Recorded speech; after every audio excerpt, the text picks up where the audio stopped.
22 দিনের নিষেধাজ্ঞা শেষ হচ্ছে আজ। মধ্যরাত থেকেই মাছ শিকারে নামবেন জেলেরা। তবে প্রত্যাশা অনুযায়ী ইলিশ পাওয়া নিয়ে শঙ্কায় তারা। মৎস্য বিভাগ বলছে কর্মসূচি সফল হওয়ায় ইলিশের উৎপাদন বাড়বে। চাঁদপুর প্রতিনিধি রিয়াদ ফেরদৌসের রিপোর্ট, জানাচ্ছেন কিরণ মোস্তফা।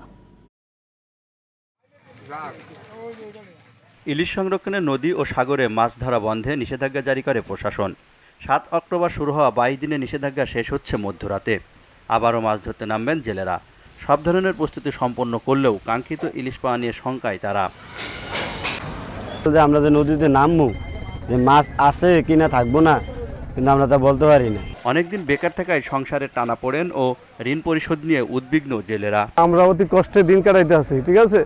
এখন যদি আমাকে ভাগ্যে থাকে, আল্লাহ দেয়, তাইলে আমরা মাছ পাইতে পারি, আর নয়তো তো মনে করেন তো আমরা সারা জীবনে এই দেনার তলেই রইলাম। সরকার আমাদের কিছু টাকা পয়সা লগে হেল্প করতো, তাহলে আমরা মনে করেন জীবনটা আমাকে বাঁচতো। মাছ পাওয়া নিয়ে জেলেদের শঙ্কা থাকলেও মৎস্য বিভাগ বলছে কর্মসূচি সফল হওয়ায় কোনো সমস্যা হবে না।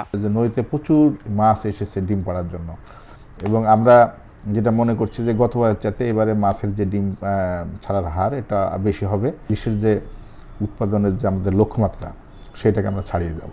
নিষেধাজ্ঞার সময়ে চাঁদপুরে 44,000-এর বেশি জেলের মধ্যে অনেকেই সরকারি সহায়তা পাননি বলে অভিযোগ করেছেন।